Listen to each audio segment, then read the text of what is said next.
মানুষকে যদি জিনে ধরে অথবা কেউ ব্ল্যাক ম্যাজিক করে, তো এই জিনে ধরা এবং ব্ল্যাক ম্যাজিক করা ব্যক্তি অনেক সময় রুকিয়া করাইতে গেলে রাকিরা 20,000, 30,000, 50,000 টাকা পর্যন্ত চান এবং প্রতি কোর্সে প্রচুর খরচ হয়।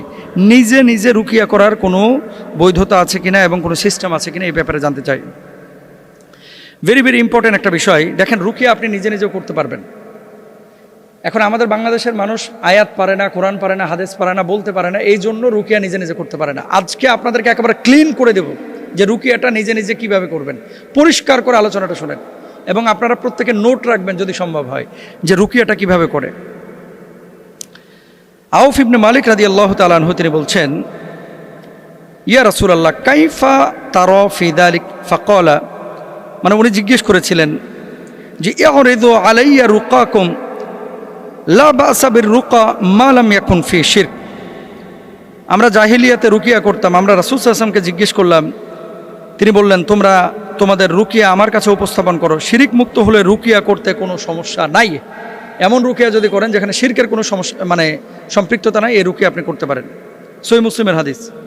এখন রুকিয়া করার মূল শর্ত কী কী, শর্তগুলো জেনে নেন। 1 নম্বর কোরআনের আয়াত ব্যবহার করা, 2 নম্বর সহিহ দোয়া ব্যবহার করা, 3 নম্বর শিরিক না থাকা, 4 নম্বর শুধু আল্লাহর কাছে সাহায্য প্রার্থনা করা। সবচেয়ে শক্তিশালী রুকিয়ার আয়াত হচ্ছে সূরা ফাতিহা। সূরা ফাতিহাকে সূরাতুশ শিফাও বলা হয়। এই সূরা ফাতিহা হুজুররা দেখেন না আস্তে আস্তে কী পড়ে যেন পানিতে ফু দেয়, কী পড়ে?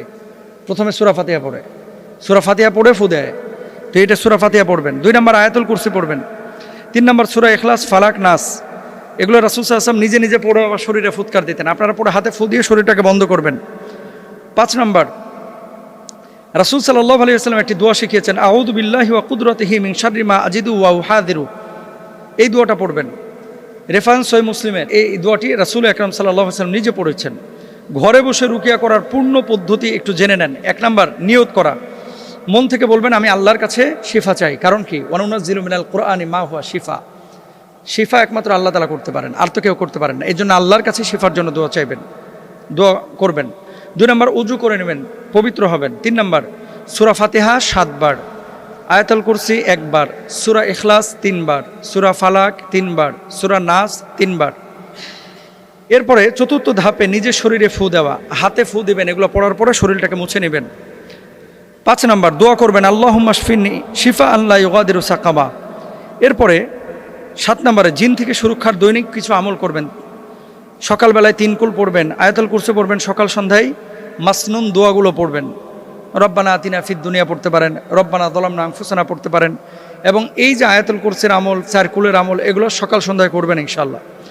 রাতে ঘুমানোর আগে আবার আয়াতুল কুরসি। ডান পাশে শোবেন, আল্লাহুম্মা বিইসমিকা আমুতু ওয়া আহইয়া, ঘুমের দোয়াটা পড়ে নেবেন। যে কাজগুলো করা যাবে না, ব্যক্তিগতভাবে রুকিয়া যখন আপনি করবেন নিজে নিজে, জিনের কোনো সাহায্য আপনি নিতে পারবেন না, নেবেন না। তাবিজের মাধ্যমে শক্তি নিতে পারবেন না। কবর অদৃশ্য শক্তির সাহায্য চাইতে পারবেন না। জিন বশ করার চেষ্টা করবেন না। জিন আক্রান্ত এবং মানে দুনিয়াবী সমস্যা, কিছু কিছু মানুষ আছে যে অসুস্থ হলেই মনে করে জিনে ধরছে। না, সব অস্বাভাবিক আচরণ জিন নয়। যেমন মানসিক চাপ, ঘুমের সমস্যা, তারপরে সিজোফ্রেনিয়া, ট্রমা, স্নায়বিক সমস্যা, এগুলো কিন্তু জিনের সমস্যা না। এই জন্য যেই রুকিয়ার আয়াতগুলো এবং সিস্টেমগুলো আপনাদেরকে বললাম, এগুলো দৈনন্দিন জীবনে করেন, নিজে নিজে রুকিয়া করবেন। সূরা বাকারাটা মোবাইলে ছাড়ে রাখেন, ইনশাআল্লাহ মুক্তি পাবেন। সূরা বাকারাটা প্রতিদিন একবার শুনবেন। যাদের এই ধরনের প্রবলেম আছে, মৃদু আওয়াজে ছেড়ে রাখবেন। আশা করি আল্লাহ তাআলা আপনাকে মুক্তি দেবেন ইনশাআল্লাহ।